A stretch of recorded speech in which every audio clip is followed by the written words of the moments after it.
I don't mean to sound like a Dolphins hater here, but really, I could not help but sitting here and watch this game, though, and thinking, man, if this Dolphins team has to go to Buffalo or somewhere cold in the playoffs, I kind of worry where their offense is going to come from.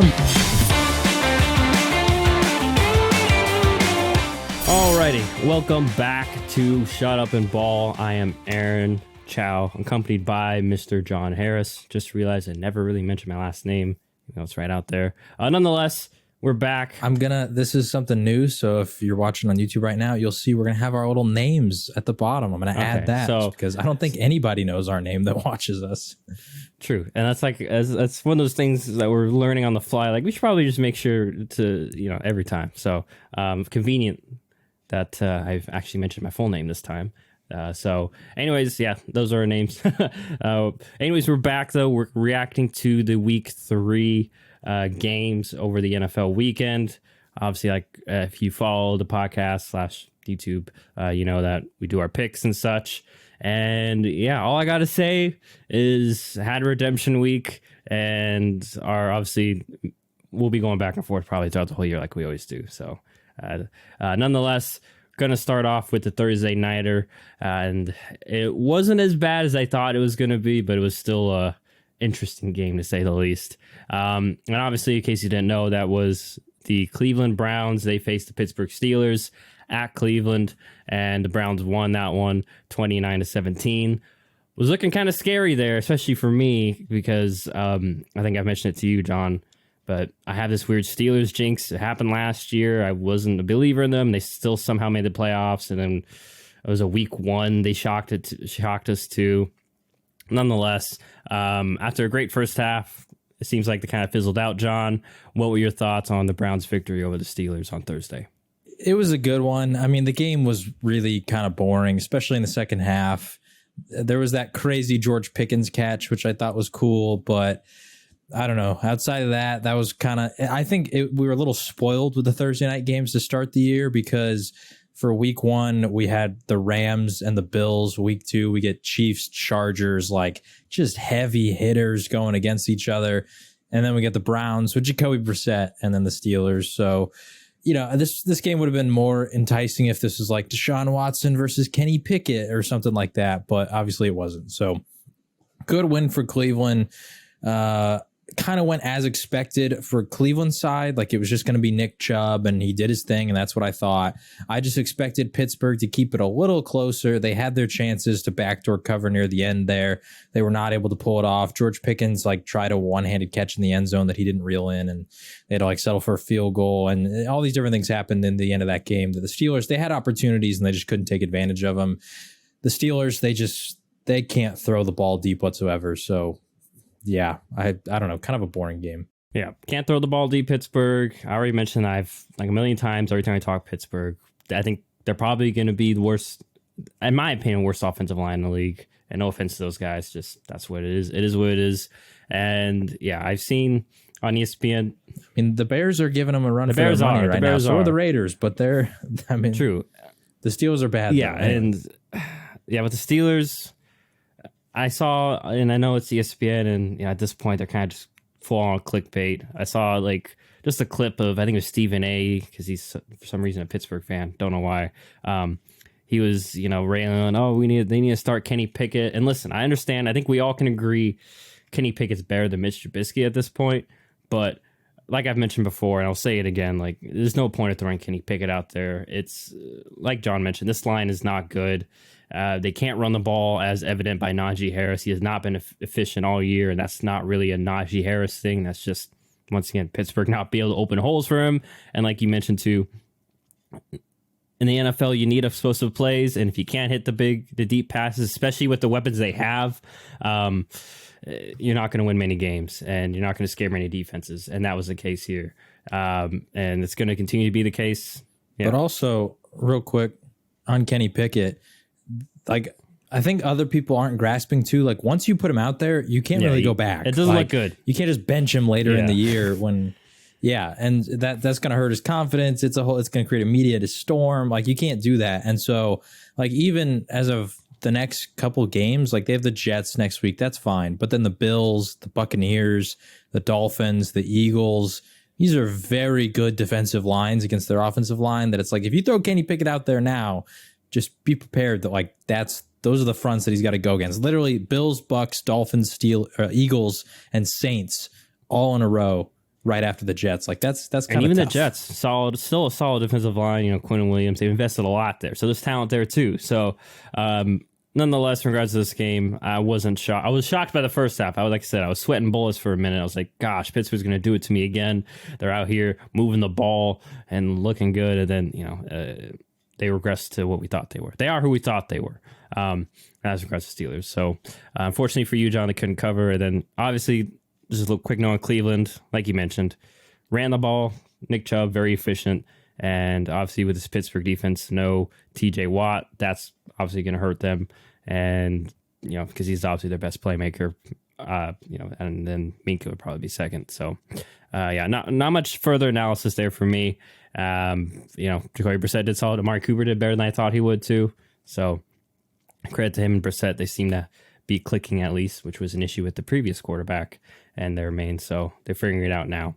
So yes, that was a Thursday night game. Cleveland won 29-17. Cleveland covered the spread, at least our spread, unless you got a weird one from your bookie. They probably covered your spread too. So nonetheless, now we go to the Sunday games, starting off with one of the quote-unquote more boringish ones, which was the Tennessee Titans facing off against the Las Vegas Raiders. And unfortunately for the Raiders, this was a battle for two 0-2 teams. The Titans were the ones that walked away with the first win of the year, and now the Raiders are the only 0-3 team in the league, because technically the Texans are 0-2-1. I keep forgetting that, but nonetheless, John, what are your thoughts between this Raiders-Titans matchup?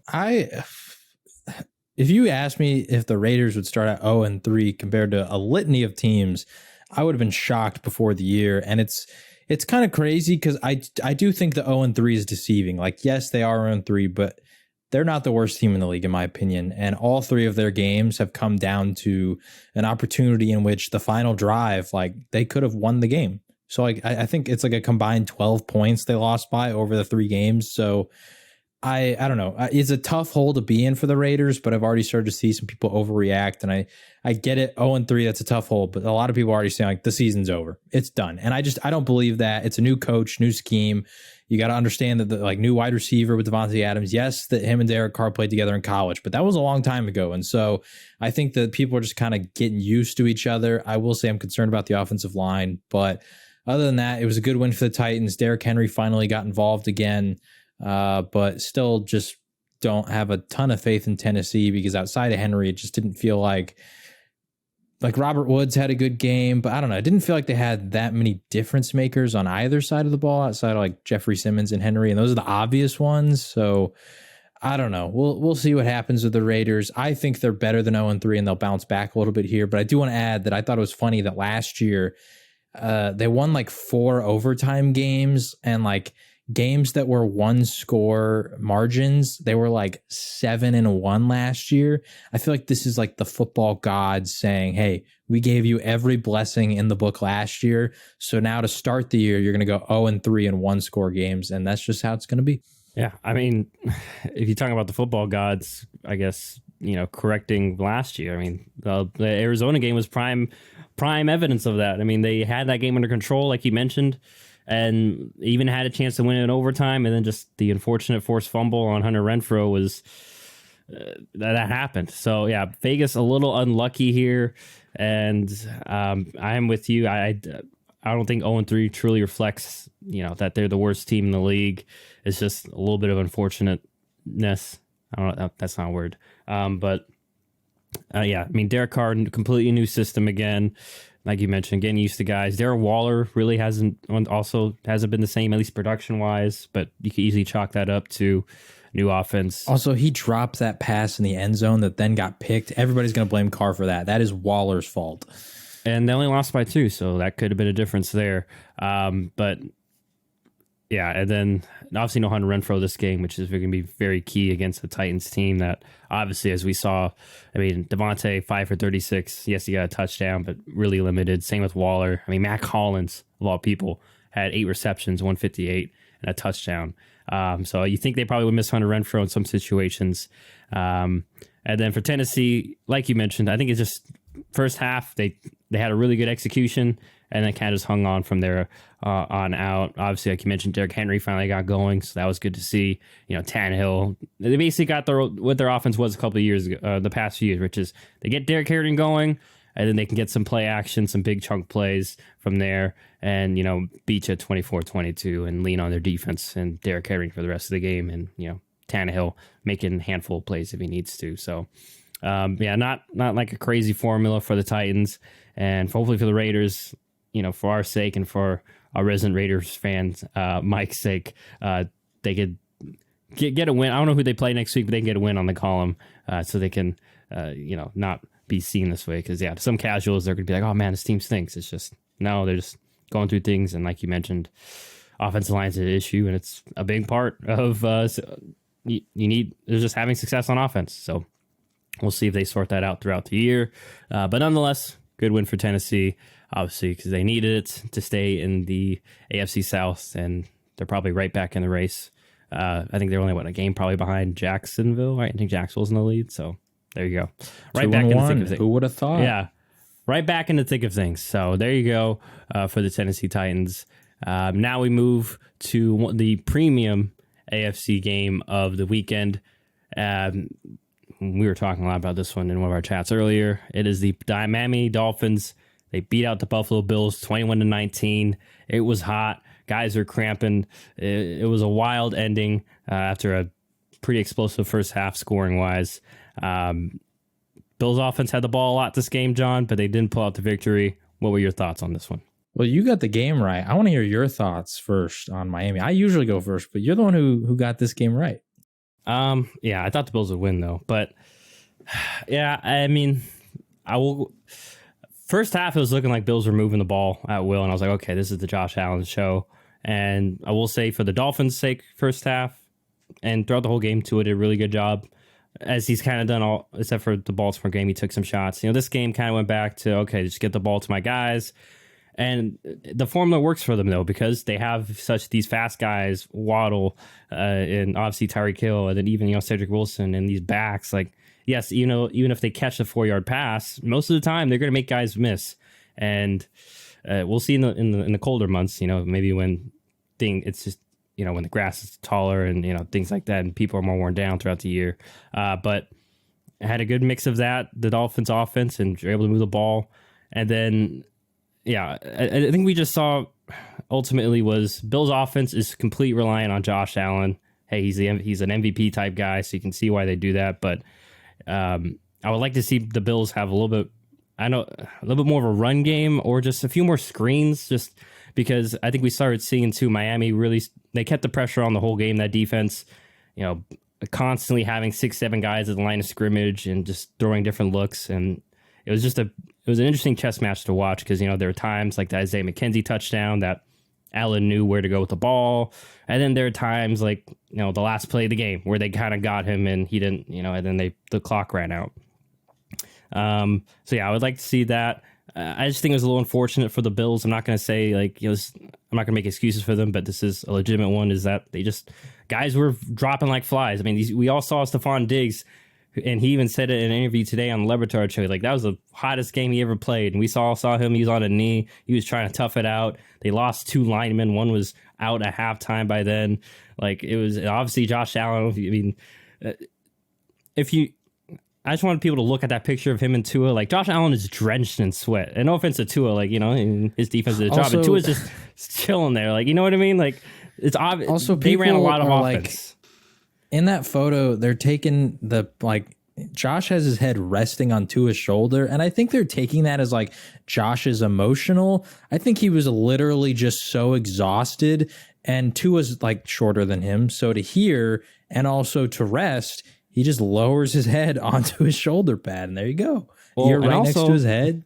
Also, there's a lot of people out there on the field conversing and, dapping each other up after the game, and they're still fans. So I'm sure it's probably hard to hear too. So Josh is, like he said, probably I want to make sure to hear Miami, what you're saying. They're excited. Yeah. And he's probably hot and panting regardless. So yeah, ahead, just the people who think that Josh is over there crying. I don't know. I thought it was kind of dumb. No, but I just want to make last point. Like Josh is the offense, and I'm not so. And yes, he missed the out route at the end, at that goal line there. Missed one previous week, but I mean, I just want to say those people. He threw the ball 60 times, and not only that, let's not count all the times of those passes where he was scrambling around, moving around, and he once again, as always, it seems like he was the team's leading rusher / best rusher, best runner of the ball, and so. A lot was put on his plate, and then last point in Miami's defense, they did a great job of not allowing the big play even after he bought time, which is to be expected. This is one of the most talented rosters in the league. Yes, outside of probably the O-line, but otherwise they have a lot of talent everywhere, I think, of what we've seen. And I'll be interested to see them play in January, obviously, but yeah, I think it was a good win for Miami. Just proved what their ceiling can be, which is obviously elite level. So I have nothing really else to add in regards to that. But what were your thoughts? Good win for Miami. Really what impressed me was their red zone defense. The Bills did not struggle to move the ball. Like, it wasn't that hard.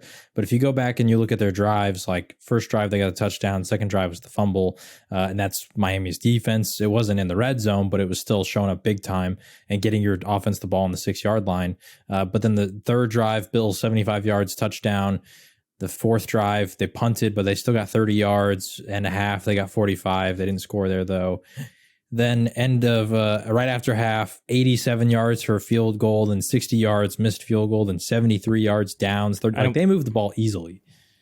And just one point too, missed opportunities. That field goal that go up that's out of the half, like people forget. 2 plays earlier, Gabe Davis had a touchdown, and credit Kean Cross and literally knocked it out at the last second. That was also a difference maker, along with the missed field goal. Yeah, for sure. I mean, they had 2 opportunities, like right before halftime, and then that one where they could have gone up 20-14 for field goals. Kicker missed that one. So, I mean, they had their chances, but I think that ultimately, like I said, Miami's red zone defense, the whole bend don't break. Buffalo's moving the ball, but once they got towards the red zone, Miami stood strong. So that really impressed me. I couldn't help but, and this, I don't mean to sound like a Dolphins hater here, but really I could not help but sitting here and watch this game though and thinking, man, if this Dolphins team has to go to Buffalo or Foxborough or somewhere cold in the playoffs, I kind of worry where their offense is going to come from, because yes, they played well, but like they didn't really move the ball either. And their lack of run game, I thought, was highlighted to me even more than Buffalo's lack of run game. Like, at least Josh Allen was able to make some things happen. Zach Moss got that big run, but like the Miami run game was almost non-existent. They had 41 yards on the ground, and it could just be a 1-week thing. But so far, at least through 3 weeks, I have not been impressed with Miami's ability to run the ball. And I just think that's something to look out for, because come playoff time, those speedy weapons are great, but you're going to run into a team in which they're just going to sit back and sit deep and force you to run the ball, and they're going to test you on it. Like, even if they were to play like the Chargers aren't in a cold weather team where like that's more valuable, but Brandon Staley's schemes are very heavily reliant on stopping the pass and allowing you to run. And so I think it's something to look out for on Miami if they can run the ball efficiently throughout the year. But overall, yeah, good win for them. Like I said, their defense really stood out to me. Yeah, I mean, Melvin Ingram, dude's bounced around the past couple of he's looking great. He obviously he's not the main one, but yeah, this is a very good defense. Good enough offense to move the ball, so that seems to be the winning formula for them. And obviously the Bills, we both assume they'll bounce back going forward. Obviously home field advantage, if you want to call it that, played a factor here. So yeah, be interesting when they play next time. I should have pulled that up on the schedule, but anyways, that was Buffalo, Miami, keeping it in their division. We're going to New England, where New England unfortunately couldn't pull out a win. They lost to the Baltimore Ravens 37-26. John, it seems like the Lamar MVP / pay me train is gaining steam. What are your thoughts? I don't know what people expected whenever Lamar said he was going to, bet on himself. Like, Lamar has never really struggled in the regular season. So like, this is nothing new. The big critiques against Lamar has always been the weaknesses in the postseason, because teams start to force you to throw. And so, yeah, I mean, this is exactly kind of what I've expected. He won MVP before. I like last year. Sure, they weren't as good as most people thought they were good, but they just had so many injuries. Like I don't know. It seems strange that I think so many people are like acting surprised that Lamar is killing it. Like, have you not watched Lamar his entire career? That being said, great win for the Ravens. I'm starting to get worried about their defense. Like, they don't feel that impressive to me. The fact that the Patriots were just able to put up 26 points and there wasn't really like that much resistance, kind of, I don't know. Like I said, I'm getting worried about it. And also the fact that now Mac Jones is out. I don't know. That sucks for the Patriots, but on the Ravens side, I'm getting worried about their defense. I don't really have much else to say about this game because the Patriots, like, what is he going to say besides the Mac Jones thing? Yeah, all I wanted to mention is obviously, and if you look at stats and such, Lamar's my offensive ball of the week. I will say too, like, this is probably, he's starting to answer once again the critics. All the people that say he can't really throw, he struggled throwing, losses technically number one receiver. And so far this year, Baltimore really hasn't been able to run the ball. Heck, he's the fifth leading rusher in the NFL, yards wise, and he's still, killing it through the air. Mark Andrews is having a great year, as always, but then Rashad Bateman, Devin Duvernay's kind of been a solid revelation as well. They're getting back J.K. Dobbins, so hopefully he can provide some more juice in the run game for them as he gets healthier. But yeah, like you mentioned, a little worried about that Baltimore defense. They're having issues generating just pressure without having the blitz. So maybe as their corners get healthier, Marlon Humphrey, Marcus Peters, as Kyle Hamilton gets more antiquated with the NFL, and then we forget too, Marcus Williams. This is his first time as a Raven, his first year, so they're all probably still getting used to, at least the safeties, getting used to the rules of their complicated defense, as we saw with the Dolphins game, and like you mentioned, this game with Devontae Parker dropping 5 receptions for 156 yards, like literally like 30 yards of reception too, because as long as one was 40. So they're just gaining chunk plays on them. But hey, they did create turnovers. That is part of their identity, is they're just going to create havoc, create turnovers. They had 3 picks and also had a fumble. So maybe they've kind of become more of a turnover reliant team. But nonetheless, yeah, Baltimore, it'd be interesting if they can get healthier, especially for Ronnie Staley and the running back. So they're doing pretty well, and obviously I think we expect for them to get better as the season goes on. So Baltimore gets a key win there, goes to 2-1. Like I do just want to mention this real quick before I move on. We've been getting some flack for these videos I've posted about Daniel Jones recently, and I want to bring up the point that with these elite quarterbacks like Lamar, excuses like don't really affect them, right? Like, oh, Hollywood Brown, your best receiver is gone. They don't replace him with anybody. Like, who did they even add at the receiver room? I don't think they added anyone really. Like, Duvernay's been there, Bateman was there. Like, it's all kind of the same people. Lamar's still killing it. And I know Lamar's different from every other quarterback because of his running ability, but like, he's still killing it. You look at Justin Herbert or Joe Burrow last year, like both of them at different points in their career had the worst offensive line in football. They still looked elite. Like Josh Allen, Gabe Davis doesn't play. You got some defensive injuries.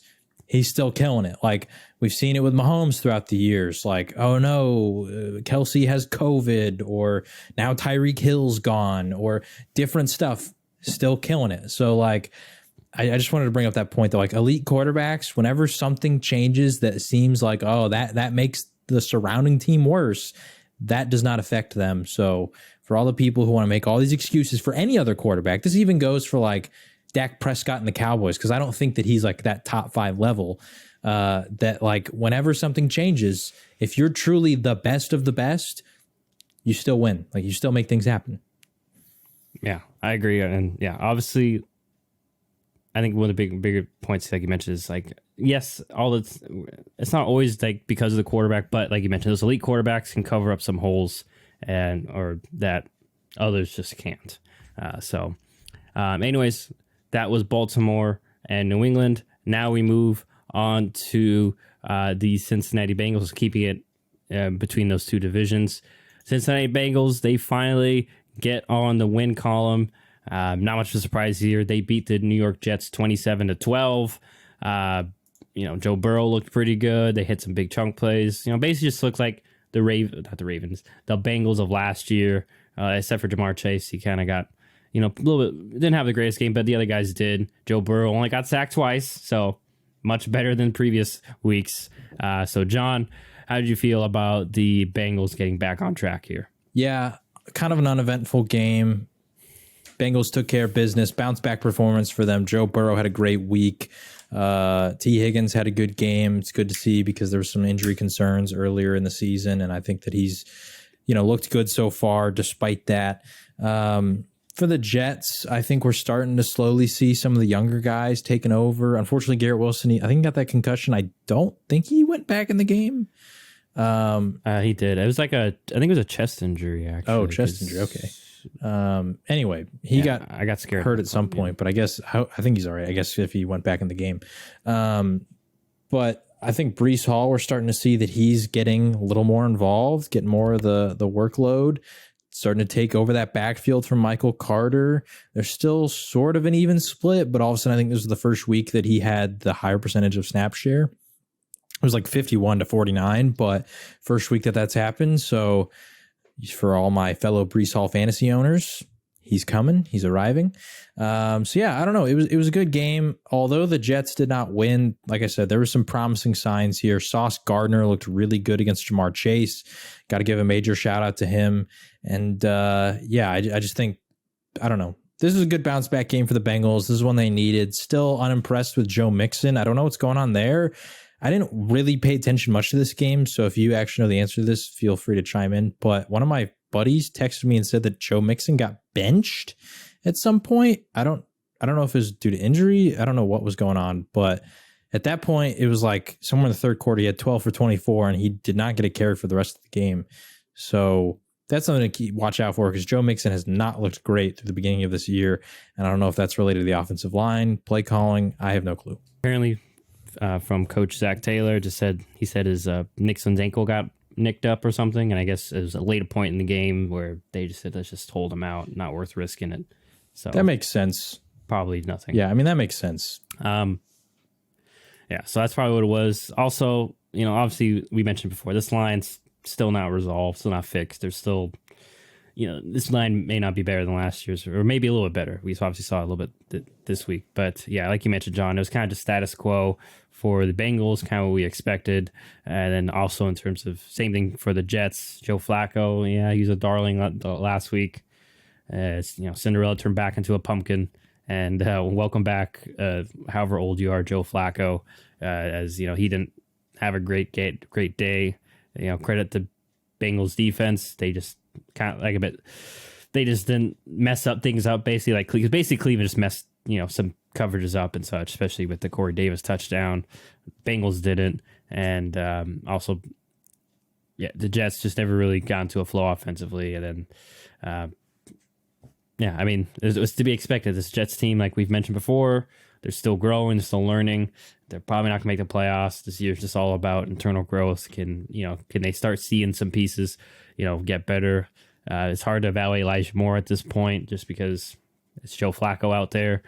So they may be getting Zach Wilson back this week because he's projected to be back, and it's perfect timing because Joe was not good this game. 2 interceptions, 2 fumbles, and no touchdown passes. So hopefully they can bounce back. Maybe he'll provide them some juice. Obviously, too, there was the clip of Quentin Williams arguing with one of his coaches. I'm sure that's just general frustration. Like I said, this is a young team that's especially some of these guys like him that have been there a couple of years, are kind of wanting to just be better.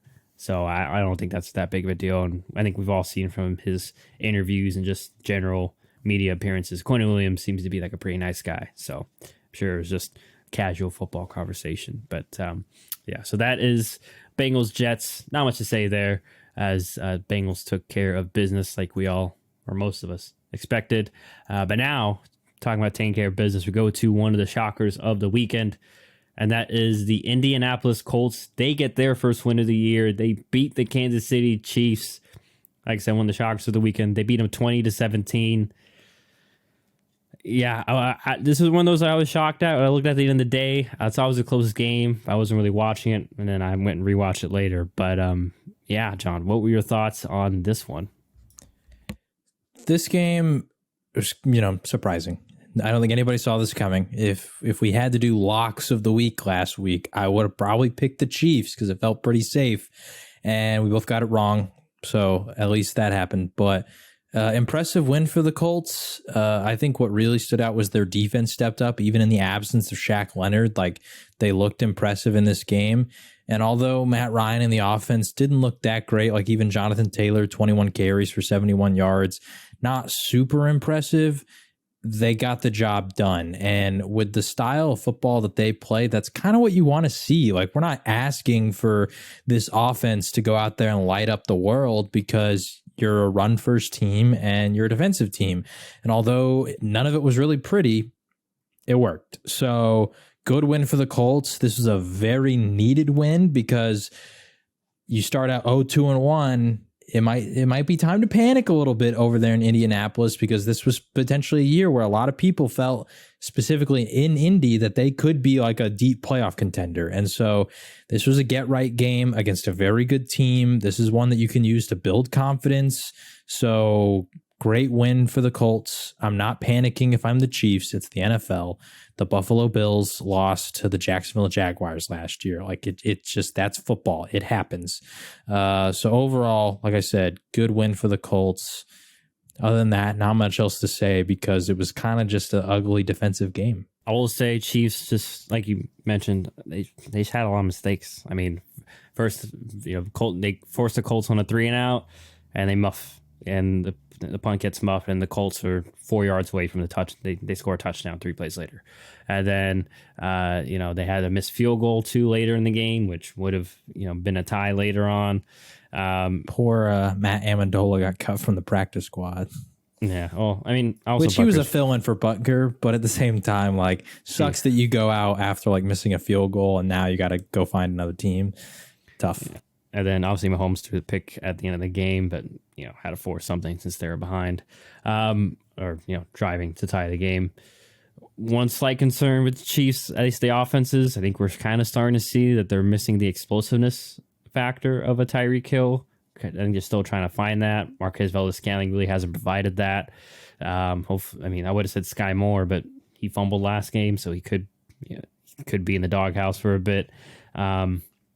Just missing that general speedster, like I said, with Miami, where you get the ball in their hands and, they could take it to 10, 20 yards and just open things up for your offense. Because, the Colts never really felt like they feared it. I know at least they never really were fearing getting beat by the deep ball. And once again, that's not because Mahomes can't throw the deep ball. It's just, as of right now, there's just no one that scares them or scares you in terms of a deep threat. So we'll see if Andy Reid can cook something up. Obviously, I think there's also that clip of Bieniemy and Mahomes arguing, so we'll see. Apparently, LaShawn McCoy already went to Twitter and was saying that Bieniemy doesn't know how. I guess he was throwing some accusations out there. He said Bieniemy doesn't really know what he's doing. He's been saying that for a while. I remember he said it when he first got on like the I Am Athlete podcast. Like one of the first things he mentioned.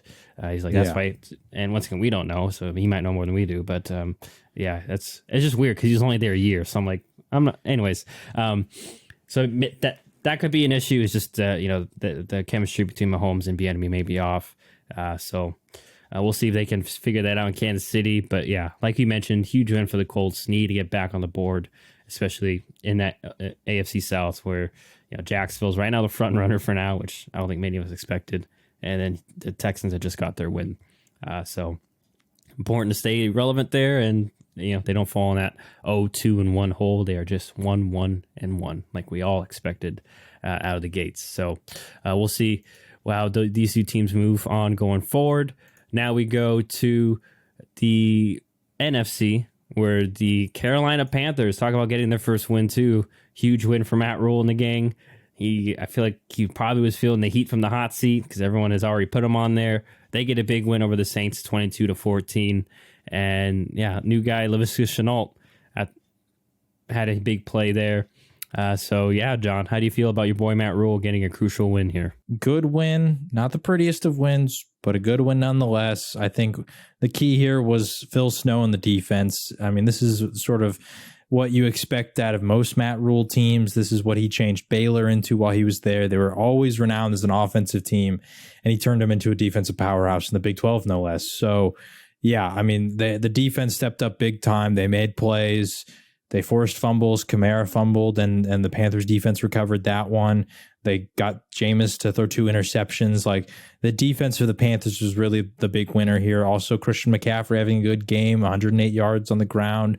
Still don't understand the lack of McCaffrey through the air. Only 4 targets. He caught 2 of them, but for 7 yards.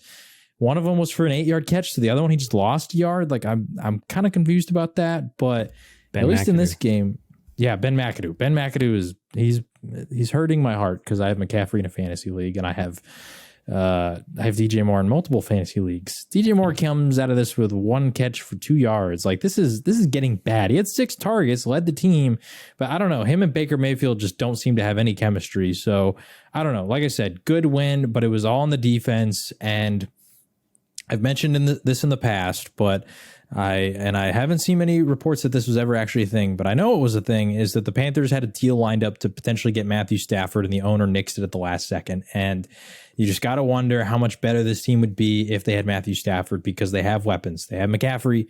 They got DJ Moore. Even now they added LaVisca, Robbie Anderson, all these kind of guys. Like, they have weapons, and they've improved the offensive line too. So I don't know. We'll see with the Panthers. I don't think this is like that encouraging of a game moving forward, because the Saints offense has not looked that pretty so far throughout the year. Outside of like Chris Olave, shout out Chris Olave for killing it on my fantasy team.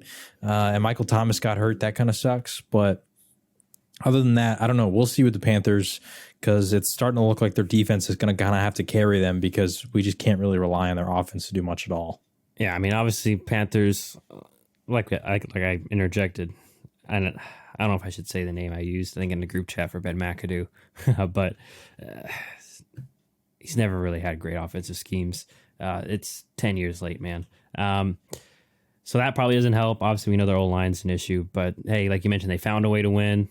I think obviously they earned this win, but Saints had a lot of miscues. You mentioned the Kamara fumble early on. That was a scoop and score.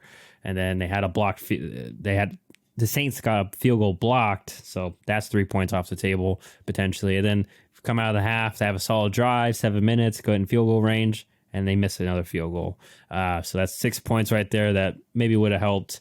And then, Jameis threw, a couple picks late, but the last one can't really fault him. Once again, there was like 17 seconds left in the game or something of that sort, and just trying to make a play. But we'll have to see what happens with the Saints team, especially their passing offense hasn't been very fluid, hasn't been great. Like you mentioned, maybe I feel like they're missing Sean Payton too, because their run game hasn't been nearly as effective. And also we've been talking about, McCaffrey hasn't been getting a lot of passing or receiving work. Same can be said about Kamara. I mean, at least I don't have Kamara really in any leagues, but like I just once again look at numbers here, 2 for 12. I just feel like with Sean Payton, he found multiple ways to get him involved in the passing game, whether splitting him out or creative screens. So obviously missing Sean Payton there offensively, and we'll see if they can find some sort of rhythm and flow offensively, because right now I just feel like it's just such a grind for Jameis and the Saints. And it'll be much more worse if Jarvis Landry is expected to miss time. Not sure how long Michael Thomas will be. He may be questionable for this upcoming game. Yeah, like you mentioned. I'm pretty sure I heard it was like a toe thing and he might only miss one. So but that's at least nice. I wonder if it's on the same foot, because he had a foot in. I just scared because maybe if it's on the same foot, and then who knows. But right. If you don't already have Chris. Luckily, they play the Vikings and Seahawks the next 2 weeks, so like the Vikings defensively not the greatest of units. I'm just gonna be honest here. I might have to lean Vikings, just because it's also in London. So like the fact that you're getting all these injuries and you're still not really figuring things out, I just don't. So that'd be interesting to see. Well, I'm saying at least like defensively, like the Vikings aren't. You're not going against the Buccaneers or something that are going to be really good. Yes, true. So maybe that'll help them right the ship. And if you don't already have Chris Olave, you may want to get him before it's too late. I will say credit. Well, maybe you. Yeah, you're the Chris Olave believer. But I grabbed Olave luckily last week in one of my leagues. The league I have Michael Thomas in. So great handcuffs there for me. But we'll see what happens with these two teams. But nonetheless, great win for the Panthers. A huge one. Like I did not expect that. I don't think. Did you pick the Panthers? You may have picked. No. Nope, took the Saints. Yeah, we all weren't sipping the Carolina Gatorade. So Panthers get the big win within the division too. So that's, counts as 1.5 to some. But now we move to another less eventful game, but it was exciting score-wise, and that is the Chicago Bears. They beat Minnesota. The Chicago Bears beat the Houston Texans 23-20. It was very much so an ugly game, a lot of turnovers. Not Justin Fields' best performance, they let him throw a little bit this game, a little bit more at least than previous games, but still not a lot. Nonetheless, it was really the Khalil Herbert show late in the game after David Montgomery got hurt. He went off, had a huge game. So what were your thoughts on this one, John? Well, spoiler alert, Khalil Herbert, my offensive baller of the week. I mean, he had a monster performance. You're going against the Texans, who are not a scary team by any means. So, it was a good win for the Bears. But like you said, David Montgomery gets hurt pretty early in the game.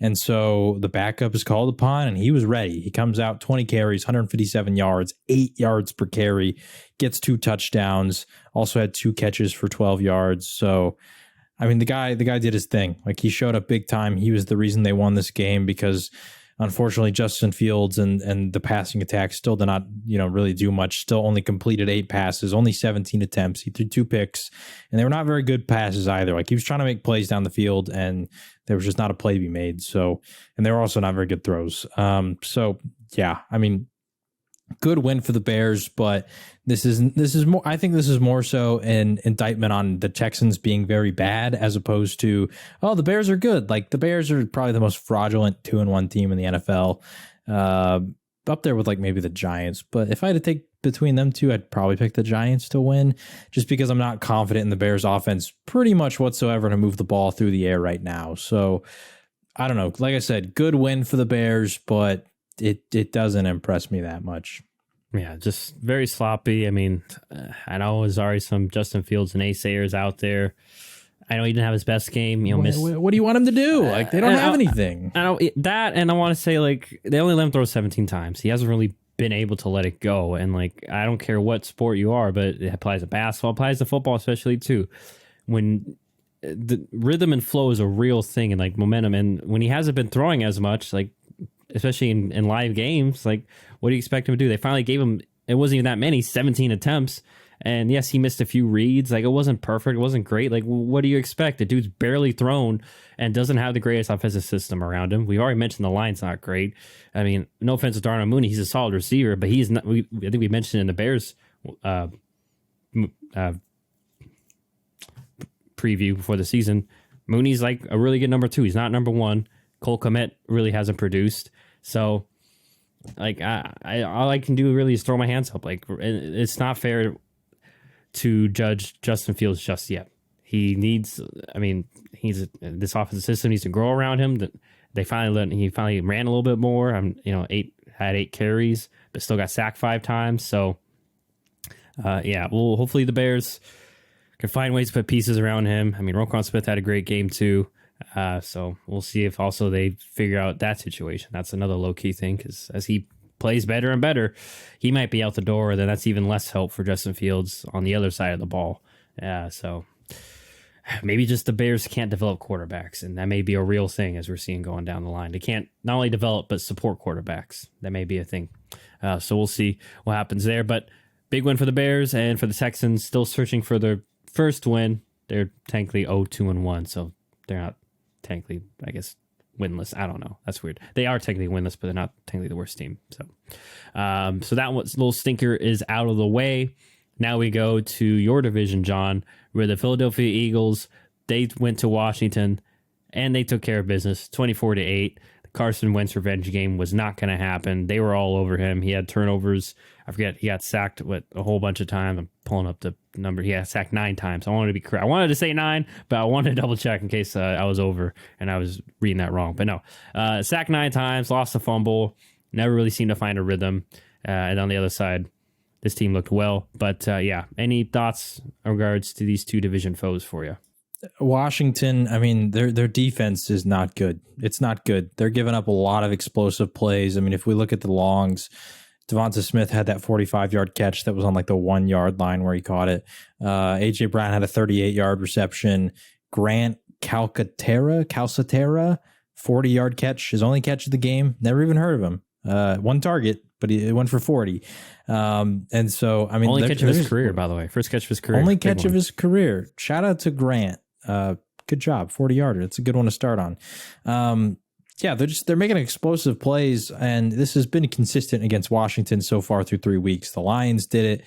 The Eagles have now done it. And who was the other team they played in week 1? The Jaguars. The Jaguars did it too. Like ETN was averaging like 20 yards a carry or something, and he wasn't getting that many carries, but he had big plays. James Robinson like busted for a long touchdown. This has been through 3 weeks that they've given up explosive plays, and I don't want to say that they're playing bad teams because like the Eagles are not a bad team, but like the Lions were not good last year. The Jaguars were not good last year. Earlier in the season, you would think that like if they're gonna be good this year, it would take a little bit maybe for them to like make that happen. Like new coach in Jacksonville, the Lions, they got a lot of new pieces. Even for the Eagles, like you got just a lot of different moving parts with like AJ Brown's new, all this kind of stuff. And the Washington defense still just can't make anything happen. And I don't think that Chase Young is going to fix that. So I'm pretty concerned about Washington's defense at this point. I was a bit surprised at how pitiful their offense was. Like I thought they'd be better. Carson Wentz, he tried to do all right, and like credit to him for not turning the ball over, at least through the air. He did lose a fumble, but credit to him for not throwing an interception, because I figured that when you get sacked 9 times, like you probably might just throw an interception. But other than that, I don't know. Like I said, I'm not impressed with Washington. At the same time, it's kind of weird. This is 2 weeks in a row where I feel like Philly has a ton of yards, but they're not necessarily converting all of that into touchdowns or scores. So I don't know. Maybe it seems like they're moving the ball well. Like it was the same thing with Buffalo, right? Against Miami. They moved the ball well. They just weren't always converting that into points. So might be something to look out for, because I will say, I think a lot of people are kind of on the Philadelphia hype train, and I think that they're a good team, and I expect them to make the playoffs. But unlike the Dolphins, who are also 3-0, I don't think they really have a signature win against like a really proven team yet. So we'll see.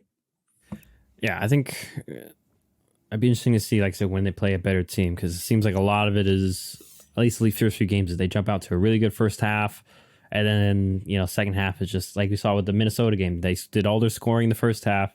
Second half, they just kind of hung on there. Same thing kind of happened this game. All 24 points in the first half, and then literally the drives, they were going to go punt. They went punt, safety. They gave up a safety, punt, end of game. And like on the second half, their longest drive was their first one, 4 plays, 31 yards, then 5 plays, 24, 3 plays, 0, 1 play, safety, -1 yard, 6 plays, 11. Like second half, they actually kind of got shut out. So that's a little concerning. I didn't even know it was all that concentrated. Yeah, and maybe they were just, once again, just kind of, I guess in the soccer race, parking the bus, just, okay, we're just going to run out this clock. If, and then if they got closer, maybe they would have put their foot back on the gas pedal. And their defense was taking care of business too. Like punt, downs. Yeah, I mean, like I said, Carson Wentz got sacked 9 times, fumbled once. Washington's offense can never really find a flow or rhythm at all. That's kind of... and they're kind of one-dimensional anyway. Their offensive line isn't that great. I think obviously as we saw with this game, and I think we've started to see as time has gone on here. I mean, they have good receivers. We know McLaurin and Miss Samuel are really good.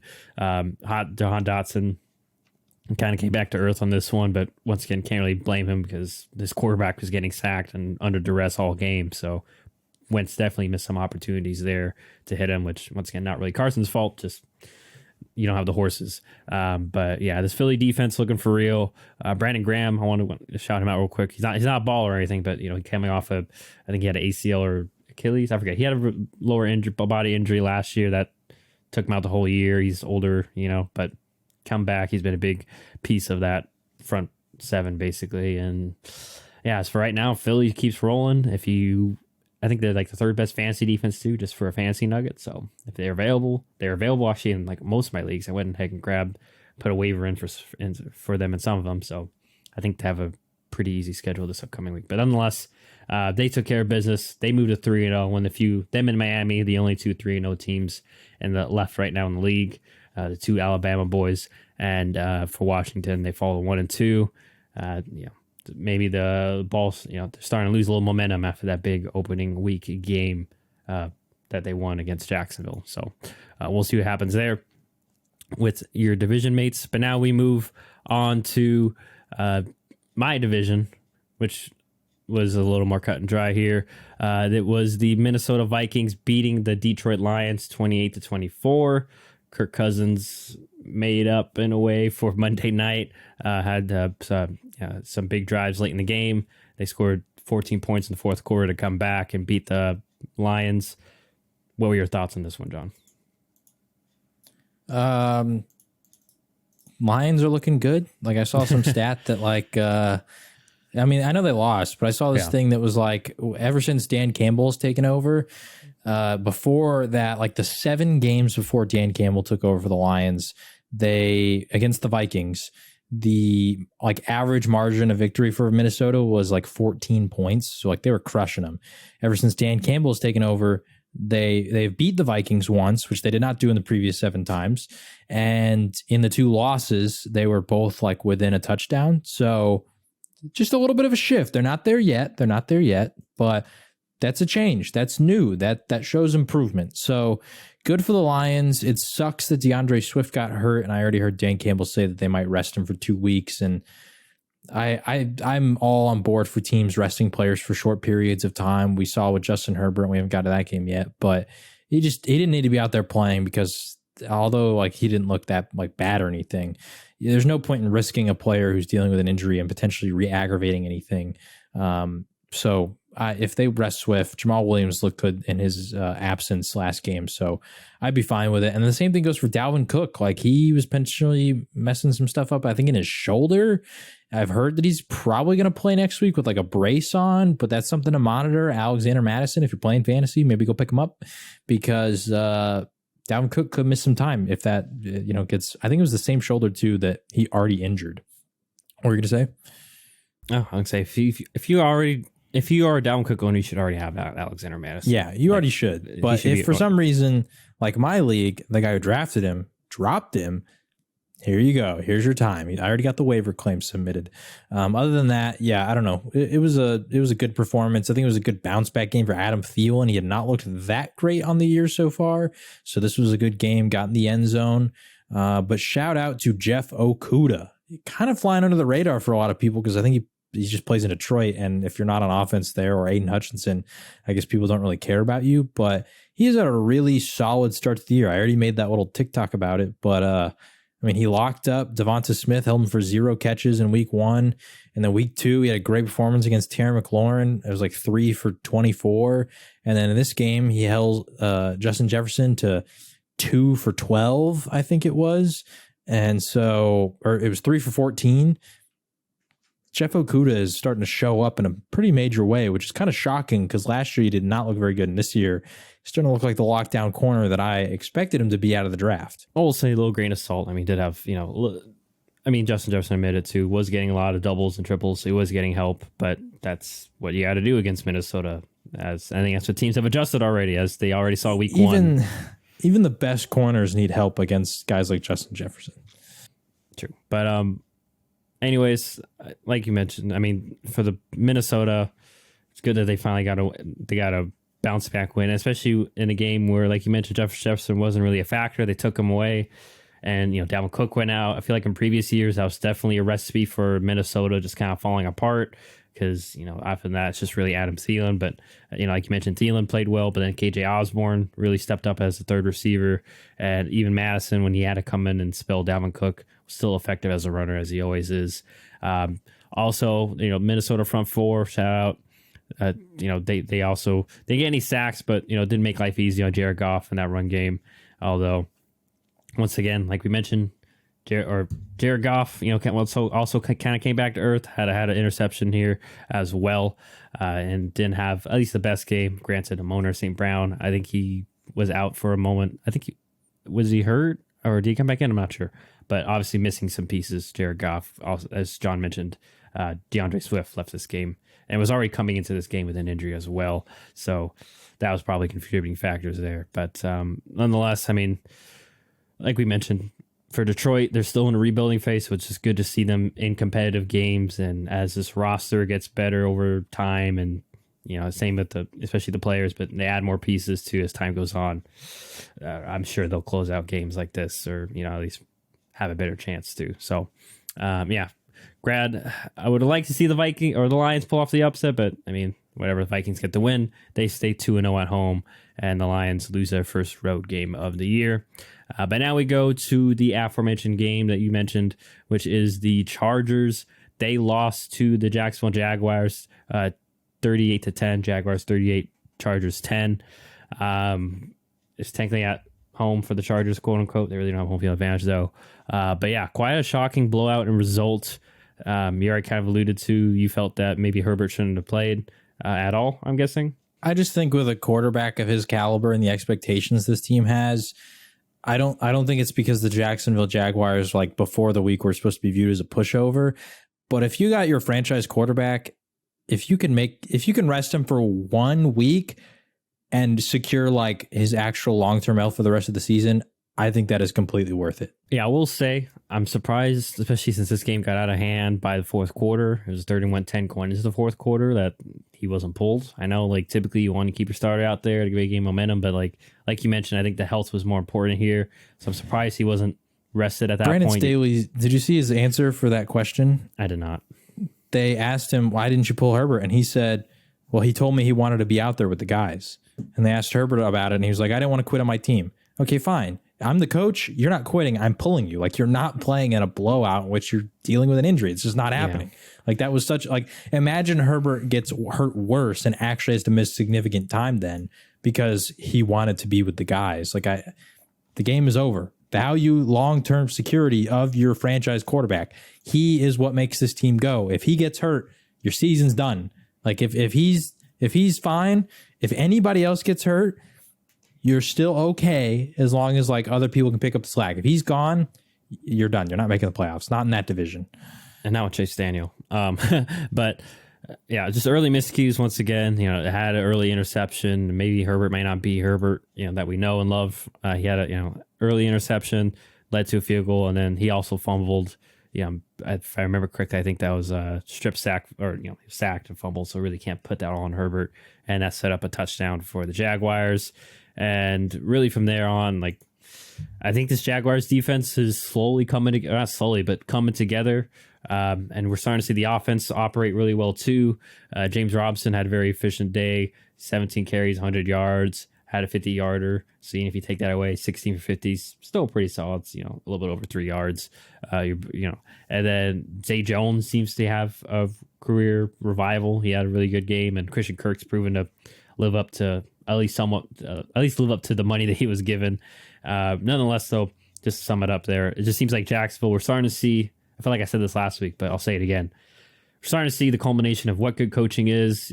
Trevor Lawrence, 0 sacks. He was kept clean, was able to, operate in the pocket. And then the defense, able to fly around more. They have a little more creativity to them and rhyme and reason, taking things away.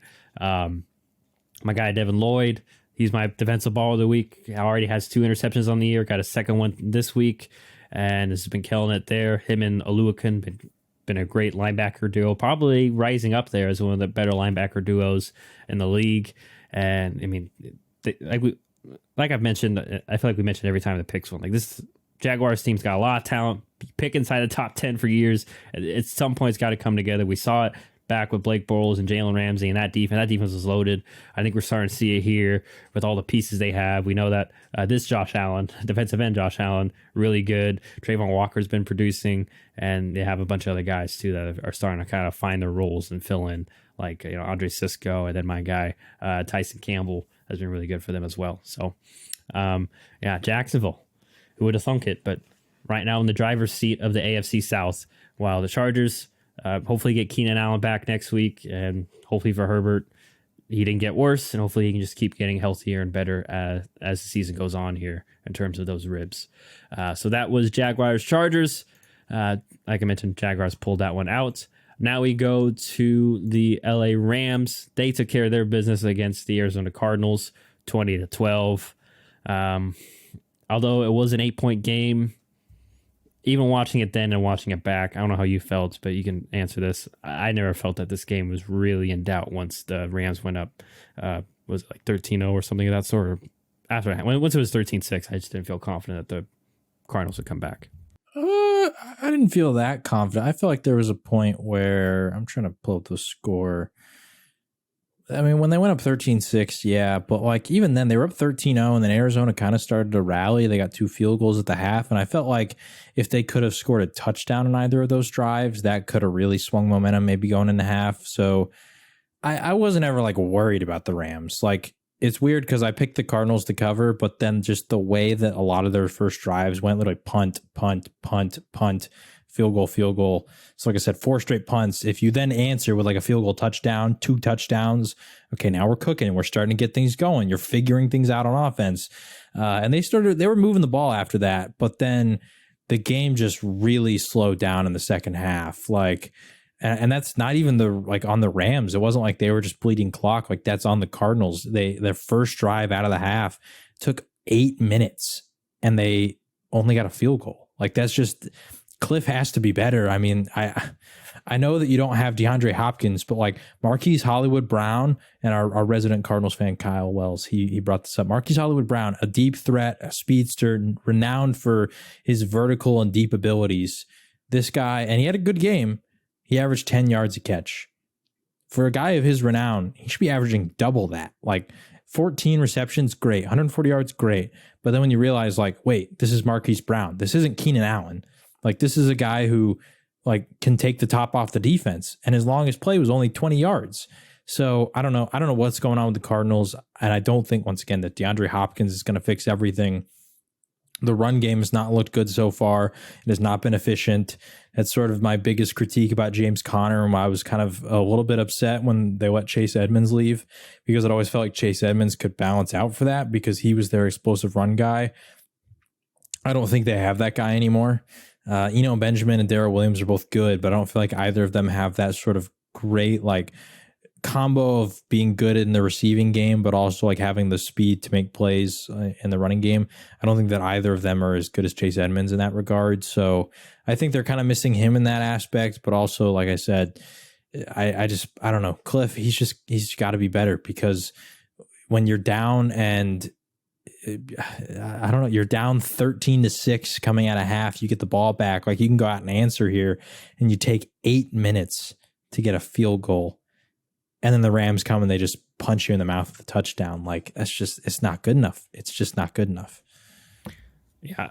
Our biggest criticism has always been lack of creativity, lack of tying plays together. And I think you mentioned how long those drives have taken. I also want to point out how many plays it took too. Like, I think that goes to show that there's a lack of explosiveness, lack of creativity, lack of catching the other team off guard, which you need in the NFL. You're going to need.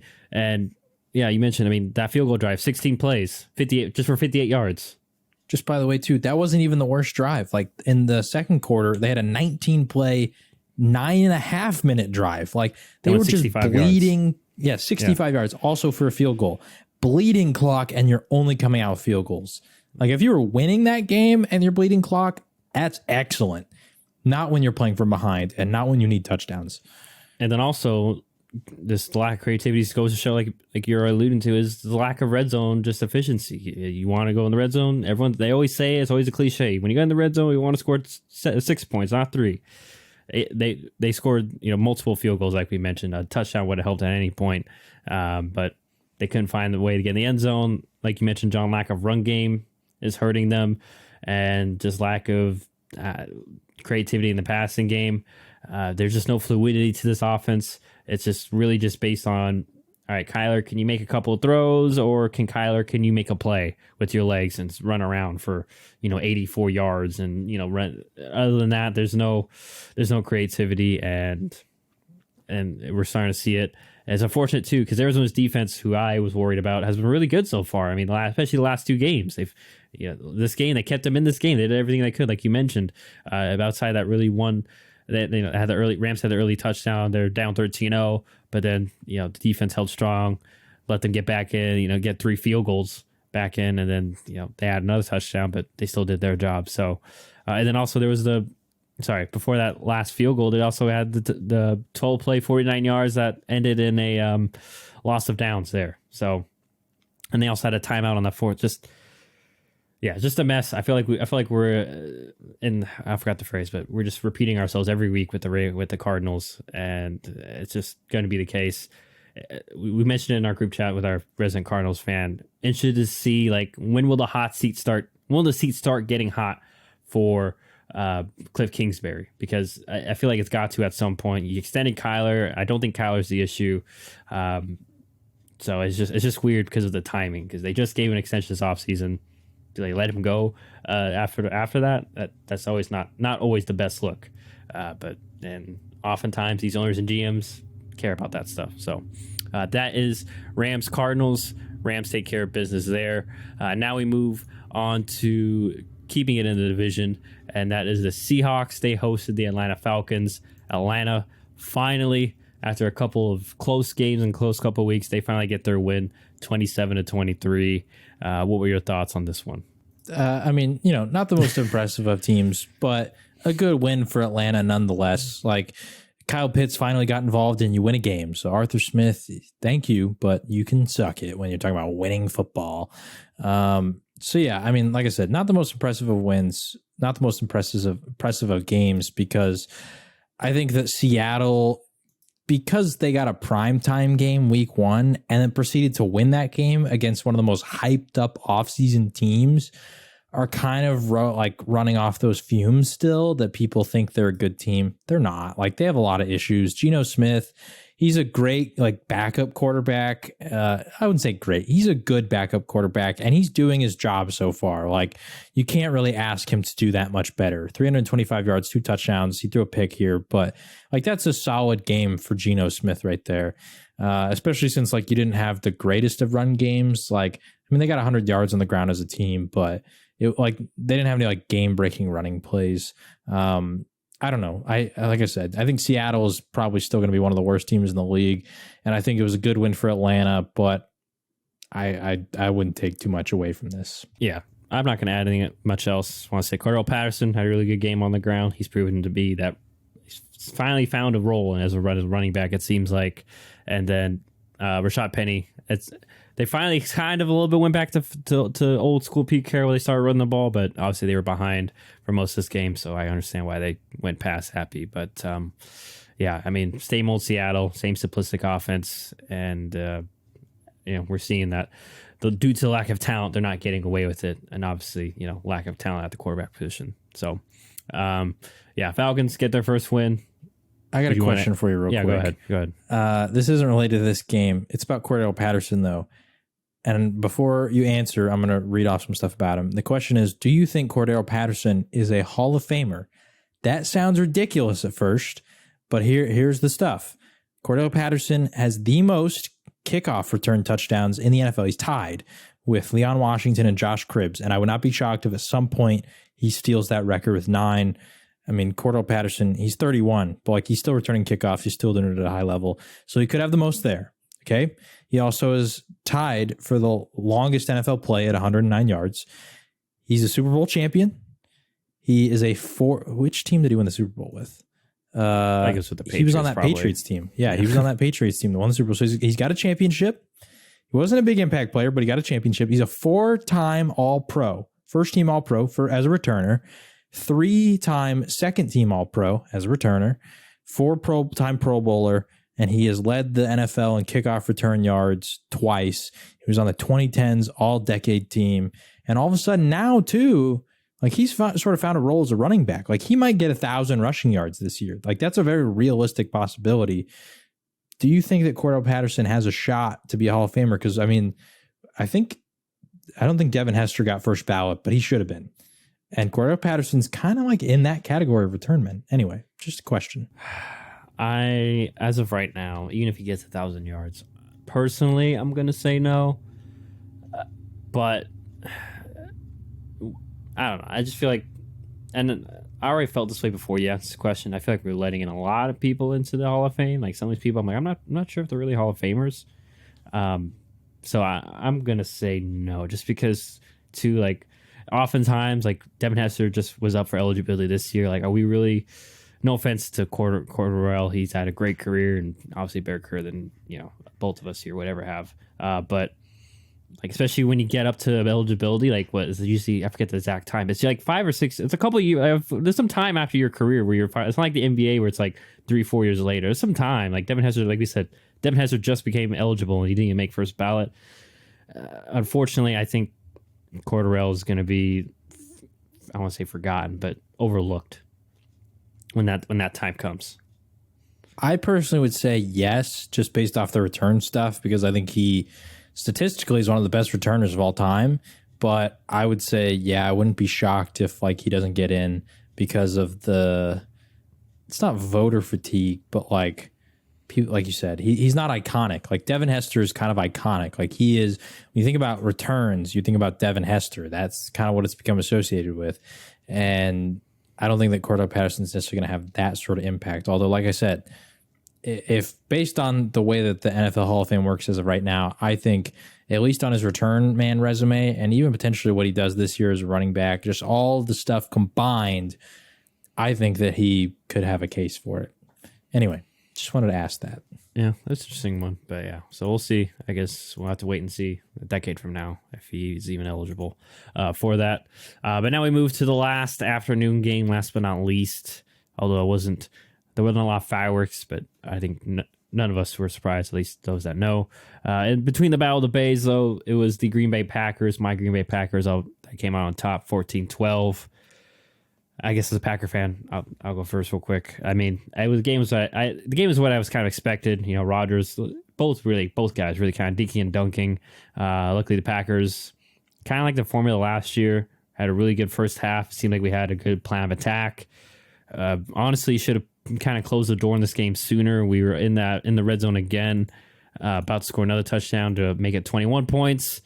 And then Aaron Jones fumbled. Granted, the Bucs did fumble it back later, but they had already driven a little bit and momentum was killed. But otherwise, I mean, there's not much to take away from this win as a Packers fan, or even especially if you're a Bucs fan. Like Bucs missing Mike Evans because he got suspended. Obviously, he'll be back. And Chris Godwin. I mean, Russell Gage was the best receiver they had. The defense, for the most part, I mean, like I said, after the first two drives, and even that third, especially after the third drive, they forced a fumble. The Bucs defense seemed to settle in. Packers offense never really got anything going on either in terms of run or pass, which I'm not surprised. I mean, this is a Bucs team that's had our number, really good front seven, so we're not gonna get our run game going. And receiver wise, we all know that Packers receivers, Romeo Doubs had a great game, and hopefully he can build off that. But as of right now, I mean, I'm not going to sit here and say, this was a huge win. It was a huge win, obviously, but I'm not going to say like this gives us a better chance to win or makes me more confident that we'll beat the Bucs, come January, because obviously that'll be a much different Buccaneers team, and the Packers may be a much different team. Bakhtiari's first game back, he'll get healthier. Same with Elton Jenkins, Elton's only second game back, so and no Christian Watson for us, so maybe he'll get integrated by then, but. There's just not much to put here. I mean, it was a struggle fest between these two teams. But do you have anything to add, or what were your thoughts? Not really. Defensive game. Packers come out on top. I think that's an encouraging sign for the Packers because there's some close games last year that like they didn't, and so the fact that they were able to, yeah, exactly. And so the fact that they were able to this year, like I think that's an encouraging sign, especially like this time of year, the temperature in Tampa Bay, like. You're a northern team who's not really used to that kind of weather. Like I don't think the heat in Tampa is like excruciating. Like it's not like Miami where on the way that field is built that it's like 110 and everybody's dying. It was also later in the evening. Like the Miami game was like at the hottest part of the day, and we know as Texans like hottest part of the day is like 1, 2, 3. That's when it is. Yeah. But that also still, helps. Regardless, like the weather, it's different, right? I know that a lot of people focus on the cold weather teams and that being an advantage, but like early in the year, these outdoor teams that are in the South that don't have like the domes like Dallas, like we see with Miami, like that's an advantage because they're used to playing in that heat. They practice in that heat, and all of a sudden you see Stephon Diggs on the sideline just gassed and exhausted because he can't handle it. Didn't really see many Miami players doing that. So yeah, I don't know. Encouraging game from the Packers, despite the fact that the media is going to want to say, oh, 14 points. Like, they suck. Like you said, they were missing players. Christian Watson didn't play. Sammy Watkins didn't play. Some of the offensive linemen are coming back from injuries, all that kind of stuff. And I think that there was points left on the board. Aaron Jones, he lost that fumble on like the goal line. That could have been another touchdown that all of a sudden this game doesn't look that close.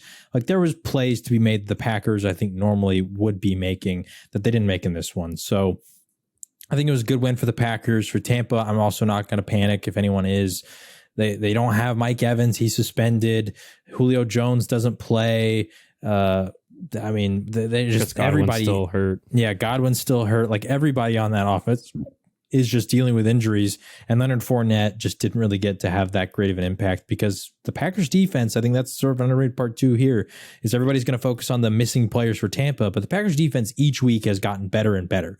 And this is more in line of what we thought the Packers defense could be this season in our, sort of preseason predictions. So yeah, I think it's a fine game for the Packers. And I think, like I said, not panicking if I'm Tampa. Yeah. So that was the afternoon games. That was the Packers. We'll see how each of these teams do going forward. Now we go to the Sunday night game, which also lacked fireworks, very much so. The Denver Broncos, though, they pull out victory here, 11-10 over the San Francisco 49ers. Dan Orlovsky was freed from his infamous safety as Jimmy G had I don't know what the right phrasing is, but he had a safety late in the game that basically was the equalizer, right? That's what pushed Denver ahead, I believe, or was it? No, sorry. I think it made it 10-5, and then Denver scored a touchdown later. Excuse me, but regardless, that literally helped Denver get the win, basically. So, John, what were your thoughts in regards to this defensive battle? I talked about the Browns-Steelers game being ugly. This game was even worse. Like, this, I don't even think defensive battle does it justice. This was just ugly offense. This was not a fun game to watch. I normally like defensive battles because it's like, man, just look at the dominance on that side of the ball. And this is not to slight either defense because the defenses did make a lot of great plays, but it just felt like the offenses were just so gross. Like, there just wasn't much happening. It felt like the Niners made more plays because for the most part, Denver's playmakers outside of Cortland Sutton were kind of kept in check. So I don't know. It was just an ugly game. Good on Denver for their defense specifically stepping up late in that game and getting them first off that safety. It could have been a pick six, which I guess wouldn't have necessarily worked out really in their favor because I think it was they got the safety and then they scored on that offensive drive. So you get the extra points. It wasn't that way. Denver missed the field goal, and then later they got a touchdown, 3 punts later. So I guess maybe the pick six would have worked better for them. But yeah, Jimmy G threw a pick six. I think it was Bradley Chubb, but he, luckily for him, stepped out of the end zone right before he threw the ball. So pulling the Orlovsky, I guess, was kind of in his favor, despite the fact that you give up 2 points. It's better than, I guess, giving up 7 right there, considering that they didn't allow any points on the next drive. Anyway, like I said, just a really ugly game. I'm getting really worried about Denver's offense. They have far too much talent to be playing these ugly games. I know they're 2-1, but man, it does not feel like it. They should have crushed Seattle. They should have destroyed the Texans, and they didn't. And the Niners game, it was competitive, like I think a lot of people expected it to be, which is why it was a primetime game before the season even started. But just 11 points when the Niners offense really couldn't get much going. It's just not good enough. Yeah, my boy Chris Sims on the Sunday, or is that on his podcast? But he mentioned, he had a good point. He said he's noticed that Russell Wilson's not a rhythm thrower, and maybe that's part of the issue. Is that even though yes, he's now with a better offensive system and scheme, is that he's not just unable or unwilling to hit, or still working his way through hitting guys in rhythm or on timing. I'm not sure. And I will say too, Aaron Rodgers in this scheme actually last year did not start off hot. Remember that. And not saying that or 2 years ago. Sorry, 2 years ago. Whenever LaFleur came in, not last year. Whenever Matt LaFleur came in, because Hackett is coming from LaFleur, which is just kind of a descendant from the Shanahan scheme. So I think people need to remember that too. I'm not panicking on Russell Wilson. The season's over. I think eventually he'll probably get better. But yeah, I think people do need to remember, like, at least adjusting the scheme. Maybe it just takes some time. I don't know.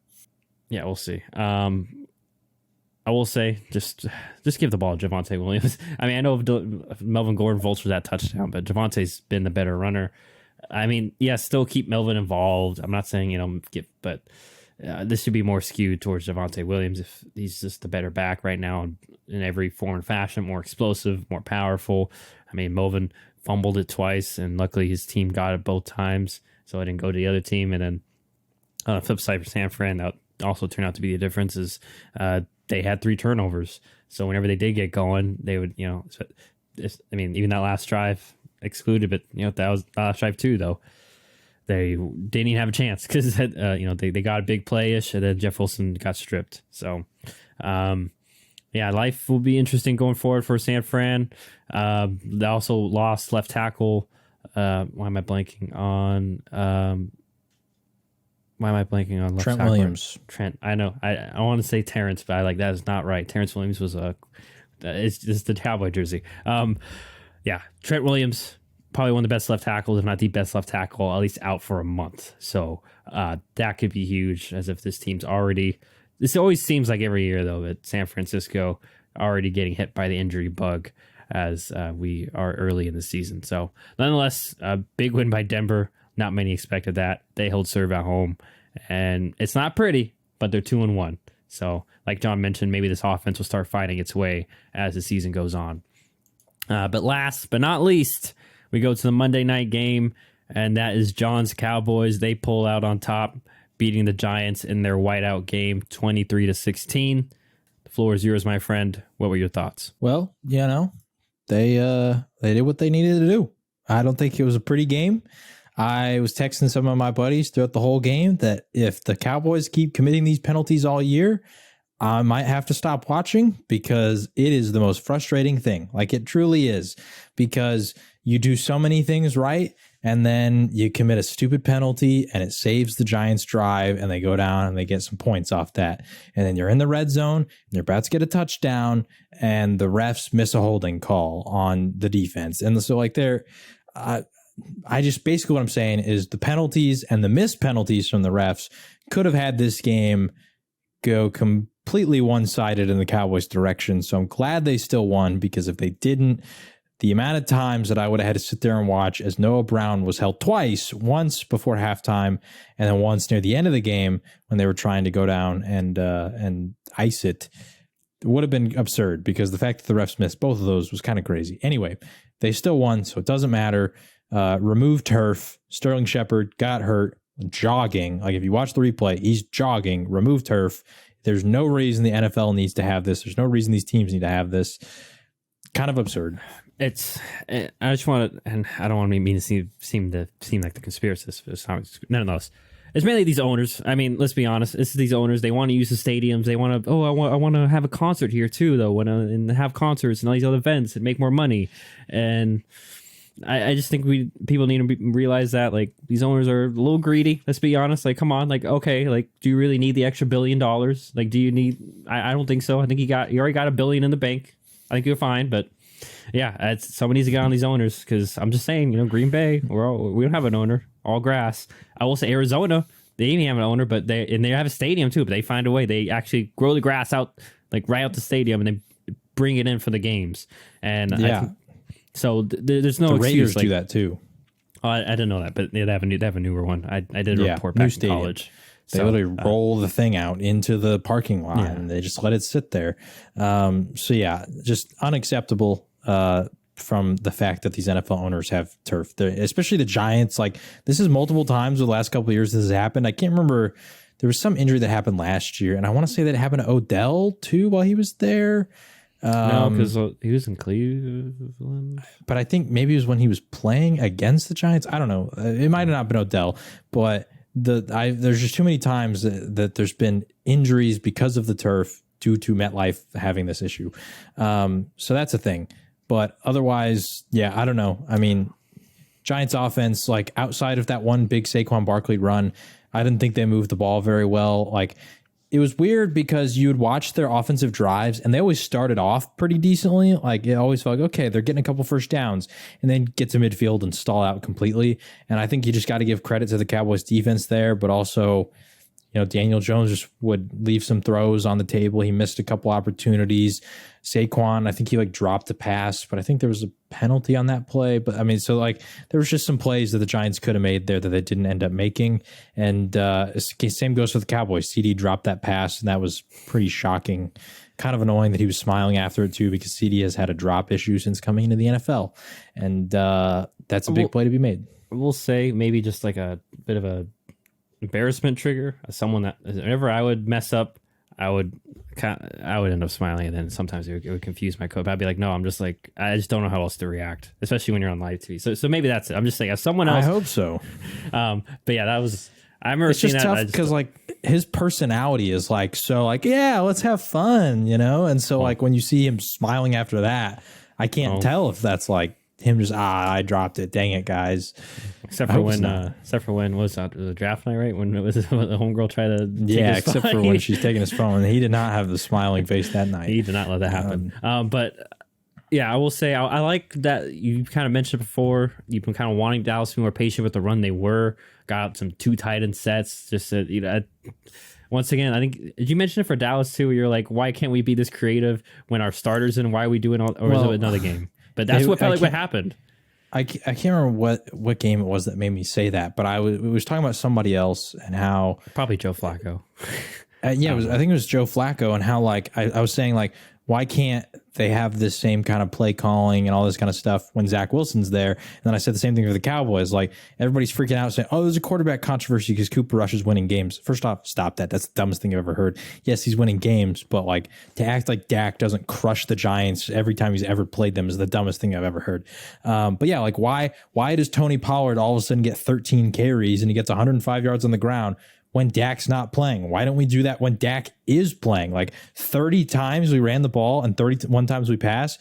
I don't care who your quarterback is. If you got a good running game, just do that. There's no need. Anyway, that's just another rant. But yeah, I like that. I mean, and if I would hope y'all, once again, they probably won't do it, but hopefully if Dak comes back, they can make that a little more part of the offense. Because like you said, they have CD, they're going to get Michael Gallup back. Can you imagine if you start scaring teams to the run and you hit those guys with the deep play action with Dak, that's great. That's money right there. And then Dallas' defense, I mean, credit to them too. I mean, I know you were really impressed with DeMarcus Lawrence's performance, but it was obviously to him and why am I blanking on and Micah Parsons. I mean, there's that clip of Micah literally running over the guard. And Evan Neal did not have a great game, but I'm not going to sit here and say he's a bust.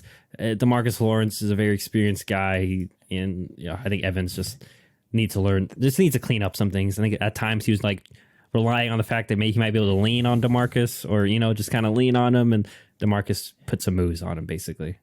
That was tough too because they were devoting double teams to Micah's way the entire game. So just by the way, if you want to see if somebody is a casual NFL fan, they just look at the box score or they actually know and watch the games, just ask them what they thought about Micah in this game. Because if they tell you that he didn't play well, they don't know what they're watching or they don't watch.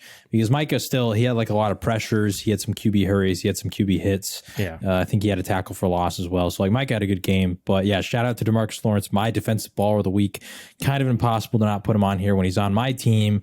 And he had 3 sacks. He was just in that backfield all day long. He was getting a ton of pressure on Daniel Jones.